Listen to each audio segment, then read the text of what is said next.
권익위가 오늘 오후입니다. 국민의힘과 비교섭단체 5개 당의 소속 국회의원 그리고 가족들 직계 존비 속의 부동산 거래 결과를 발표를 합니다.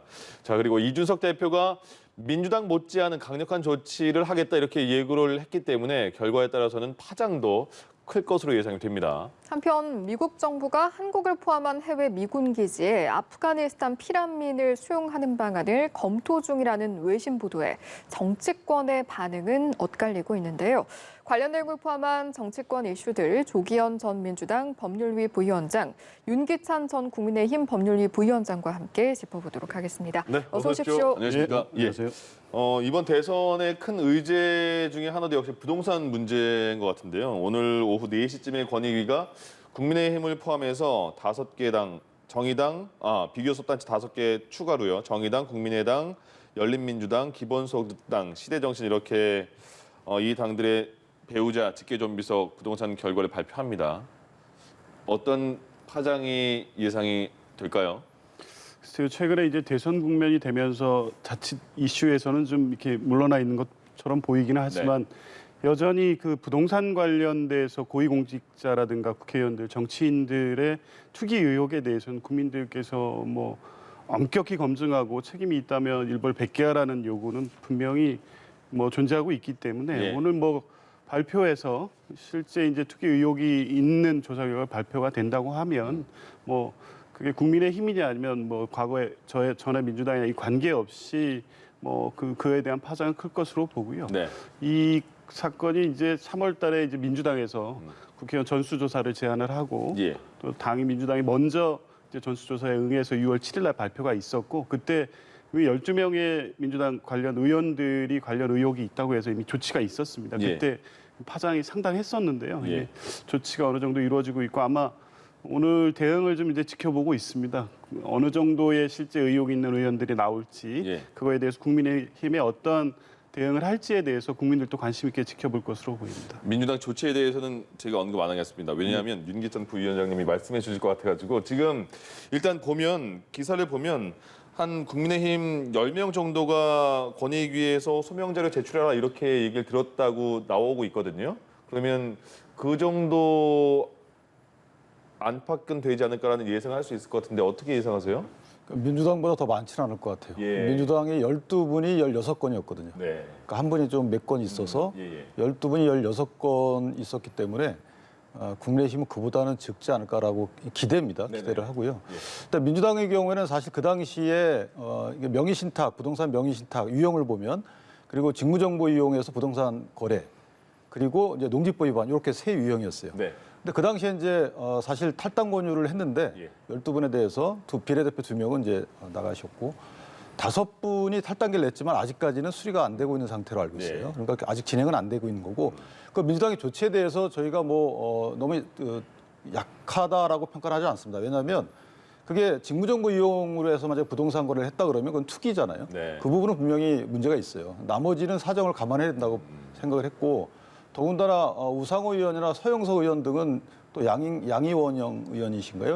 한 4분 정도는 경찰 조사에서 무혐의가 나왔어요.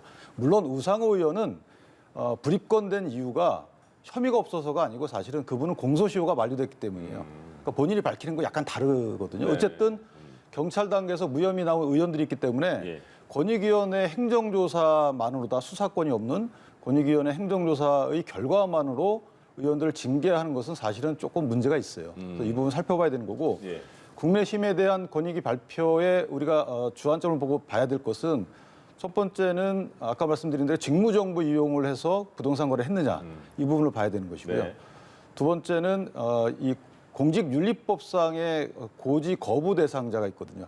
생계를 달리하거나 그러니까 공직윤리법상 봐도 이 사람들의 경우에는 직무 수행에 있어서 큰 연관이 없기 때문에 재산을 공개하지 말라라는 것인데 지금은 전부 다 포함해서 했거든요. 그래서 그분들에 대한 것이 어느 정도이냐 따라서 이준석 대표가 여러 가지 감안하겠지만 이번의 경우에 권익위원회 발표가 되면 그 결과를 보고 무혐의 나올 수도 있는 부분도 없지 않아 있기 때문에 성급히 징계로 가면 오히려 당내 분란의 소지가 있기 때문에 조금 더 신중히 의견을 취합한 뒤에 가시지 않겠느냐라고 기대합니다. 이준석 대표가 지난 그 민주당 조치가 있을 때쯤에 얘기한 게 적어도 민주당보다 엄격하고 국민 눈높이에 맞는 기준을 세워야 한다. 그리고 더 엄격한 조치를 민주당보다 취할 수 있다. 그리고 어제 SNS에는 제가 공언했던 입장을 지키겠다 이렇게 말을 했으면 일단 여러 가지 무슨 감안을 해야겠지만 그래도 일단은 좀 징계는 좀 강하게 하지 않을까 이런 예측이 되던데. 그러니까 민주당의 조치가 탈당 권유가 징계는 아니에요. 네. 그냥 정치적인 어떤 제스처죠. 예, 예. 거기에 대해서 탈당계를 냈던 5명조차도 의원총회에서 지금 통과가 안 되고 있거든요. 예, 예. 그러니까 민주당에서 액션은 취했지만 결과가 나온 것은 사실 없어요. 그럼 그 정도가 기준이 되겠네요. 그래서 근데 탈당 권유라는 게 사실은 제 생각에는 오히려 예. 이런 의원들에 대해서 당무감사나 이런 걸 통해서 윤리위에 회부하는 것 정도는 아까 말씀드린 대로 만약에 직무정보 이용했다라든가 기타 국민적 시각에서 볼 때 문제가 있다라고 하는 점, 이런 부분에 대해서는 만약에 윤리의 회부 정도 시작으로 사실관계를 다 조사한 뒤에 예. 적정한 절차에 따라서 해야 되는 것이지 송영길 대표께서 하신 바와 같이 어떤 정치적인 언어로 정치적인 제스처로 하는 것은 사실은 지금 몇 개월 지나서 우리가 봤잖아요. 전혀 예. 진행된 게 없다. 또 하나는 의원들이 사실은 선출직이지만 억울함이 없어야 되는 것이죠. 네. 방금 나왔지만 양희원영 의원이나 서영석 의원이나 이런 분들은 무혐의가 나왔거든요. 물론 그것을 뭐 정치인으로서 도덕적으로 비난 가능성이 없다라고 단정하기는 어렵지만 네. 어찌됐든 경찰에 수사 의뢰를 해서 무혐의 나왔으면 이름 보면 그분들은 억울한 거거든요. 예. 이런 식으로 행정조사로 인한 결과를 극히 신뢰하기는 어려운 거기 때문에 이런 것들을 감안해서 어떤 뭐 징계 회부 여부나 이런 걸 결정하지 않을까 이렇게 생각합니다. 권익위 조사 결과 나오면 그거를 이제 국수본인가요? 넘겨서 조사를 또 이어가게 하는 거잖아요. 근데 네. 말씀하신 것처럼 민주당이 지금 12명 약간 의혹이 있는 12명 의원에 대해서 비례대표 2명 출당 조치했는데 나머지 5명은 탈당계를 제출했고 나머지는 그냥 버티고 있는 거고 탈당계는 뭐 그 수리가 되지 않은 상황이고 그런 건 있어요. 그러니까 조치가 민주당도 조치를 제대로 한 것이냐 이런 얘기가 나올 수밖에 없는 것 같은데요. 실질적인 조치라고 하면 이제 지금 말씀대로 2명 비례대표에는 제명이 이루어졌으니까 네. 조치가 이루어진 거로 볼 수 있고요. 그 탈당계를 제출한 5명에 대해서 뭐 수리 안 된 게 맞고 5분은 탈당계 제출조차 이제 거부하고는 있는 상황은 맞습니다. 그런데 이제 이 징계라는 게 현실적으로 실제 효력 있는 징계권이 발효되는 징계가 있지만 정치인은 이 명분과 정치적 생명은 이미 이제 부동산 투기 의혹자로 낙인 효과가 네. 굉장히 컸기 때문에 상당한 정치적 타격을 받은 건 분명합니다. 이제 그런 부분까지 고려하고 억울함이 있을 수 있더라도 국민들의 요구가 그렇다면 조그만 의혹이라도 있으면 분명히 끝까지 명확하게 밝혀서 예. 사실 실제 투기가 했다면 뭐 법의 처벌을 받을 것이고 그렇지 않더라도 그 정도를 감내할 만큼 뭐 여당으로서의 책임을 지겠다 이런 것이었고요. 예. 그러니까 실제 이제 말씀대로 뭐 이 탈당 조치가 다 돼서 완벽한 불이익 조치까지 간 것은 아니지만 그에 준하는 정도의 어떤 책임과 정치적 타격은 받은 거고 물론 억울한 부분이 있습니다. 아까 뭐 우상 의원 말씀하셔서 공소시효가 지났기 때문에 뭐 사건은 종결됐지만 오히려 가장 사안 자체가 법률 위반 소지가 없다고 이미 언론을 통해서도 어느 정도 네. 다 검증이 된 거였거든요. 그러니까 공소시효가 안 지났다고 하더라도 우상 의원 같은 경우에도 혐의 없음으로 종결된 사안이었습니다. 이제 네. 이런 사안들 때문에 다소 과도한 조치였다는 비판은 있을 수 있지만 당시 시점에서 당이 취할 수 있는 최고의 지출을 취할 수밖에 없는 상황이었고 그로 인해서 이제 어떤 타격을 받은 개인 국회의원분들한테는 대단히 유감스러운 상황이 되긴 했지만 네. 여전히 아직 이제 경찰 수사가 남아 있는 부분까지 끝까지 지켜보고 그거에서 아마 이제 법 위반 사항이 있다고 하면 그때는 더 강력한 조치로 이어질 것으로 봅니다. 근데 알겠습니다. 우상 오늘- 의원은 억울한 거라고 단정 짓기 어려워요. 네. 그게 사실은 이제 그 부모의 묘를 조성해서 나중에 묘지 허가를 받은 건 맞는데 예. 다른 필지에 있어서는 거기에 또 묘가 있거든요. 원래 농지에 묘가 있으면 안 되는 거예요. 근데 그 묘를 아직까지도 있기 때문에 예. 만약 공소시효가 완료가 안 됐으면 문제의 여지가 있는 것이고 또 하나는 이행강제금이 아마 계속 부과될 여지도 없지 않아 있고 그러니까 민주당 의원이시지만 오영훈 의원 같은 경우에는 제가 지난번에 말씀드렸듯이 이분이 국회의원 되기 전에 만약에 이걸 받아서 위탁을 하면 괜찮았는데 그냥 모르고 그냥 국회의원에서 받은 거예요. 그래서 이 전혀 무지에 의해서 정말 그 농지법 위반의 여지가 있을 수도 있거든요. 이런 거는 억울한 거거든요. 따라서 각 의원별로 억울한지 아닌지를 우리가 아무리 정치인이라 하더라도 억울함이 있는 것은 거기에 대해서 뭐 징계를 하면 안 되는 것이잖아요. 그러니까 구체적으로 사실관계를 조사해서 따져봐야 된다. 이렇게 생각합니다. 알겠습니다. 오늘 오후 4시에 권익위가 국민의힘, 정의당, 국민의당, 열린민주당, 기본소득당, 시대정신, 부동산 전수조사 결과를 발표를 합니다. 한번 같이 지켜봐 주면 좋겠습니다. 예, 그리고 이어서 언론중재법 개정안 이야기로 한번 넘어가 보겠습니다. 민주당에서는 모레 본회의 처리를 예고한 상황이고 국민의힘에서는 지금 강하게 반발하는 상황인데 일단 국민의힘에서는 필리버스터 또는 헌법 소원 등을 검토해서 좀 대응을 하겠다 이런 입장인 것 같아요. 그러니까 필리버스터는 뭐 적극 고려하는 것으로 알고 있고요. 다만 그것이 결과를 담보할 수는 없기 때문에 이제 필리버스터를 하는 이유는 이제 여론을 조성하고 어필하는 것이죠, 국민께. 이 법이 국민께 많이 지금 어필이 안 되고 있는 건 사실이에요. 예상되는 폐해에 비추어 볼 때 그래서 그 점을 아마 부각시키려는 절차 일환으로 보고 권한쟁의 심판도 적극 고려하는 것으로 알고 있어요. 안건조정위원회 할 때 모 의원이 임시의장을 했는데 정해된 사이에, 그러니까 모 의원이라는 건 국민의힘 의원입니다.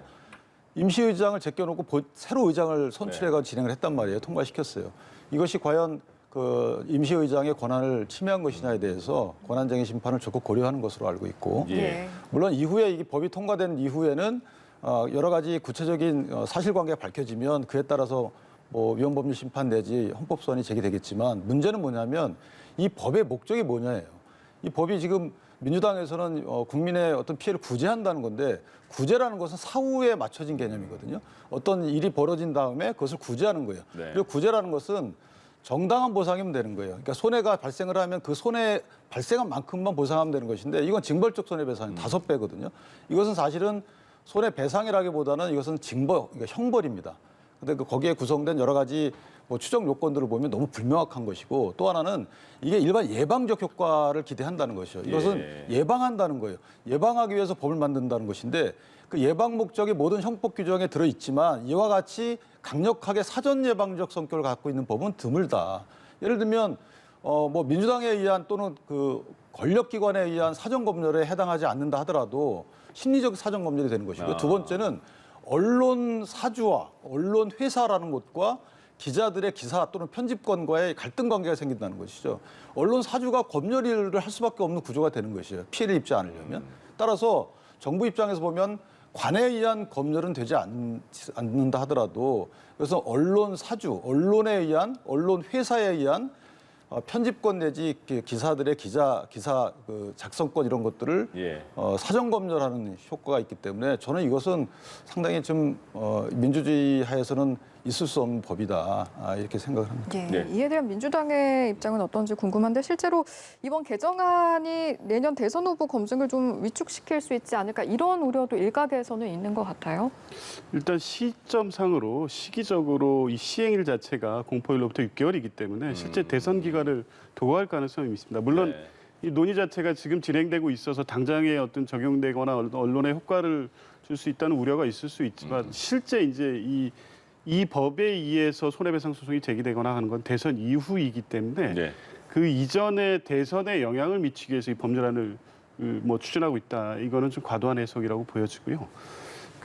특히 이제 그 언론기관에 대한 어떤 이 법률을 통해 사전 검열이나 이런 우려나 문제 제기를 하시는데 이미 언론중재법에 사실 이 법이 있습니다. 있고 고의과실에 의한 그 손해에 대해서는 언론사가 손해배상하게 돼 있고 법원이 그에 대한 판단을 하게 돼 있고 그래서 손해배상의 어떤 내용이나 법리는 판례에 의해서 형성돼 있는데 문제는 왜 이걸 가짜뉴스 피해구제법이라고 해서 민주당이 계속 추진해 왔느냐고 하면 실효성이었죠. 실제 그 언론 보도에 의해서 피해가 뭐 개인 또 아니면 중소기업이든 광범위하게 이루어지고 있는데 실제 그 피해 보상이 이루어지는 확률도 그 비율도 굉장히 낮고 피해 보상이 이루어지는 사건에서도 실제 60% 정도는 채 500만 원이 안 되는 손해배상이 이루어지고 있습니다. 그러니까 실제적으로 보도에 의한 피해에 비해서 실제 피해자가 받는 피해 보상은 턱없이 부족한 거죠.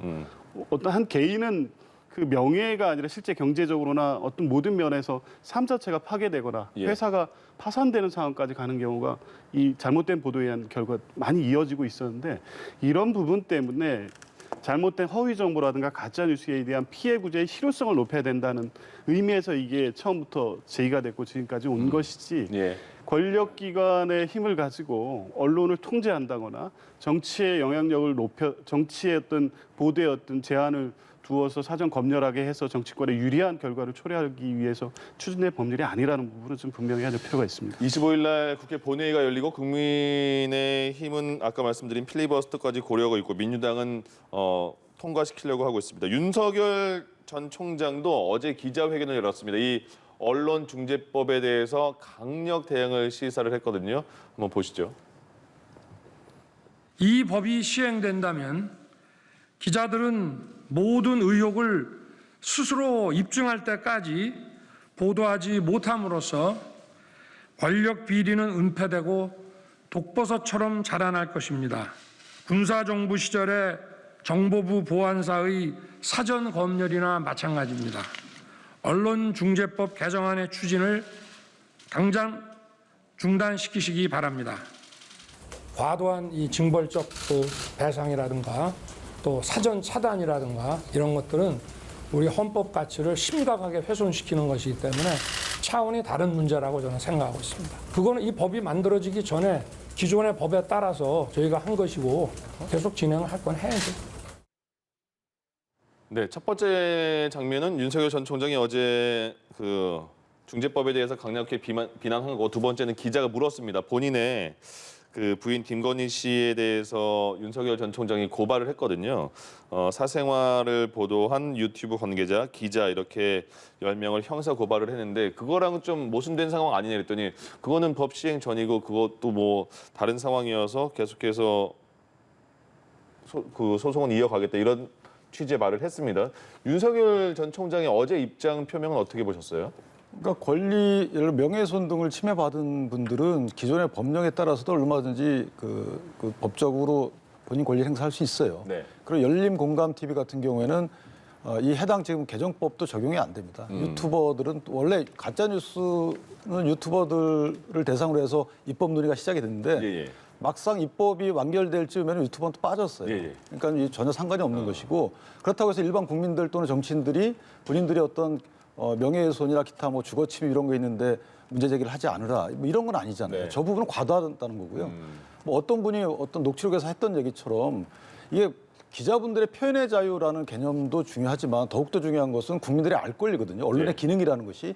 근데 어떤 분이 얘기처럼 미리 알 권리지 이게 나중에 알 권리는 아니잖아요. 그 미리 알 권리는 미리 보도하는 데 있어서는 어느 정도 위험 부담이 있는 것이고 예. 최선을 다해서 취재를 했다 그러면 팩트 체크를 했다 그러면 그것에 대해서 뭐 추정 규정까지 둬가지고 징벌적 배상으로 어떤 뭐 압박을 해야 되겠느냐. 이 부분은 사실 민주주의 근간은 언론 출판의 자유 또는 알 권리 이런 측면에서 보면 예. 상당히 무리한 법령이거든요. 말씀하신 대로 대선 측면에서 이게 기능 안 한다고 하는데 사실은 대선 이후에 이제 문제가 불거지겠죠. 그럼 대선 때 보도를 마음 편히 해야 되는데 대선 때 보도할 때 이런 그 규정 때문에 뭐 6개월 후에 한다고 하지만 네.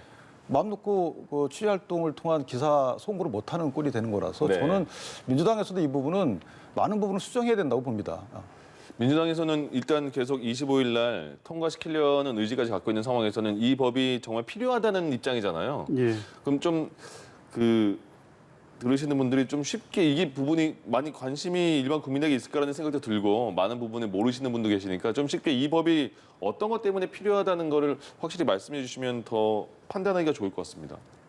그러니까 이제 그 언론의 자유는 언론사, 기업의 자유 측면이 있고 실제 언론의 자유, 본연의 자유가 있는 거겠죠. 근데 네. 이제 지금 이 추진하는 법은 실제로 언론의 자유의 침해 요인은 최소화하면서 언론의 보도로 인한 시민적 권리 침해를 구제하겠다는 법입니다. 그리고 아까 말씀드렸지만 기존의 언론중재법에도 이 부분에 대한 손해배상의 요건에서 규정돼 있고 네. 다만 현재 규정 자체가 굉장히 추상적입니다. 그렇다 보니까 이게 법원의 판단에 다 맡겨져 있거든요.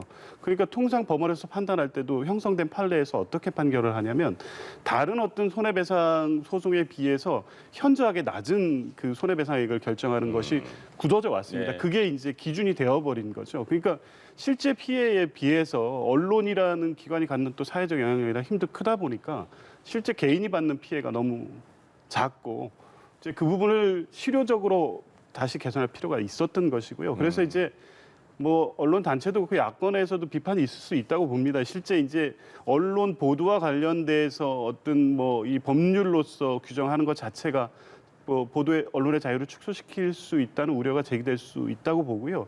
이제 그런 우려를 충분히 받아들여서 상임위 조정 과정 또 안건조정위원회에서 독소정이라고 제기됐던 부분에 대해서는 삭제를 하고 일부 수정했습니다. 물론 네. 이제 남아있는 부분이 역시 본질적 문제를 해결했느냐에 대한 비판을 하고 계신데 실제 이제 허위 보도, 조작 보도라는 부분에 대해서 개념을 명확히 했고 그 부분에 대한 재인용이라든가 이렇게 해서 이게 이제 법원이 판단할 때 불명확성을 상당히 이 개선을 한 법률안이다 현재로서 이제 그렇기 때문에 지금 있는 독소조항 또 열람권이라든가 이런 부분에 있어서도 이제 그가 세간의 어떤 비판과 문제의식을 어느 정도 반영이 돼서 예. 개정된 안이 지금 이제 법사위로 가고 있기 때문에 이제 그 부분에 대한 우려는 실행하지 않은 당대에서 너무 과도하게 지금 제기돼 있다고 보여지고요. 예. 이제 물론 아직 법사위하고 25일 본회의가 있고 민주당에서는 그 일정대로 처리하겠다는 입장을 갖고 있습니다만 뭐 법사위에서도 다시 전향적인 논의를 통해서 애초 민주당이 추진했던 법의 취지에 부합하면서도 일부의 우려가 있는 부분에 개선이 필요하다는 것은 예, 예. 협의가 가능하다면 추가적인 논의도 할 수 있다고 봅니다. 아, 그러네요. 근데 이게 아직 수기 과정이 제대로 안 된 것이 원래 민주당이 그 발의한 법률안이 16개예요. 예. 16개인데 이게 25일 날 상임위원장이 바뀌는 시기 이전에 처리하려다 보니까 안건조정위원회도 몇 시간 만에 통과시켜버리고 이런 식으로 역산해가지고 이걸 사실 추진하다 보니까 수기가 안 됐다는 거죠. 예, 예. 또한 추진되는 시기도 검찰개혁도 마찬가지듯이 처음에 검찰개혁 시작 안 했잖아요. 처음에는 검찰이 국정농단 사건, 사법농단 사건 할 때만 해도 잘한다 특습을 더 늘리고 했단 말이죠. 예. 그런데 그 사건 다 끝나고 검찰이 현 정부에 대한 여러 가지 면을 수사하기 때문에 검찰개혁이라는 그 명분으로 여러 가지 조치를 취했단 말이죠. 이제 언론도 똑같습니다. 기존에는 전혀 말이 없다가 최근에 와서 이제 뭐 조국 사태, 그다음에 뭐 김의겸 사태 여러 가지 쭉 하다 보니까 이게 사실인지 아닌지에 초점을 맞추는 것이 아니고 보도 빈도수에 맞춰가지고 현 정부 관련 인사들에 대한 보도가 늘어나자마자 이렇게 지금 언론중재법을 수기 과정 없이 갑자기 통과시킨다는 것이죠. 이런 그 행태들에 대해서 국민들이 볼 때 이것은 국민을 위한 대의가 아니다는 것이죠. 언제 서민들을 위해서 이런 법을 만들어 봤습니까? 예. 서민들을 위해서 검찰개혁 얘기해 봤어요? 전부 다 관련자들이 다 있는 분들 또는 권력자들에 관련될 때만 그때 개혁하자라고 해서 그 해당 검찰 권한을 줄이고 예. 언론 권한을 줄이고 이렇게 하는 거 아니겠어요? 그러니까 저는 개인적으로 손을 얹고 생각해 볼 때 어느 정도 대의에 쫓은 입법이어야지만 국민적 지지를 얻는 것이지 이것은 야당이 사실은 야당의 당원을 걸고 막아야 되는 법 중에 하나라고 생각합니다. 가장 국민의힘이 그러면 반대하는 이유는 어떤 거예요? 징벌적 손해배상제도에 보면 예. 고의중과실의 추정 규정이 있어요. 그 추정 규정 각기 4개 항목이 있는데 거기에도 대부분 불명확한 것들이 쓰여 있거든요. 예. 그래서 이런 것들을 이미 언론 중재 및 피해 구제에 관한 법률이 있단 말이에요. 근데 거기에 보면 대부분 다 들어 있습니다. 네. 손해배상 규정 들어 있고 그다음에 정정보도 청구, 추후보도 청구, 반론보도 다 들어 있습니다. 그런데 굳이 여기다 징벌적 손해배상을 넣는 이유가 변호사님 말씀처럼 보상이 충분치 않으면 해줘야죠. 근데 그것은 법원에서 다 하는 일입니다. 예를 들어서 위자료를 애당초에 5천만 원에서 9천만 원 1억까지 늘려간 것도 법원이에요. 이것도 만약에 손해를 다 입증을 한다 그러면 충분히 가능한 거예요. 예. 근데 손해를 입증하는 과정 없이 이거 추정 규정 두고 5배까지 내라 최대 이렇게까지 하는 것은 사실 법원의 권한도 침해할 수 있는 여지가 있는 것이거든요. 그래서 이 부분은 저는 좀 이해가 안 되는 부분이 많이 있어요. 알겠습니다. 예, 25일까지는 이 부분에 대해서 치열한 공방이 예상이 됩니다. 여기까지 하겠습니다. 조기현 전 민주당 법률위원회 부위원장, 윤기찬 전 국민의힘 법률위원회 부위원장 두 분이었습니다. 고맙습니다. 고맙습니다.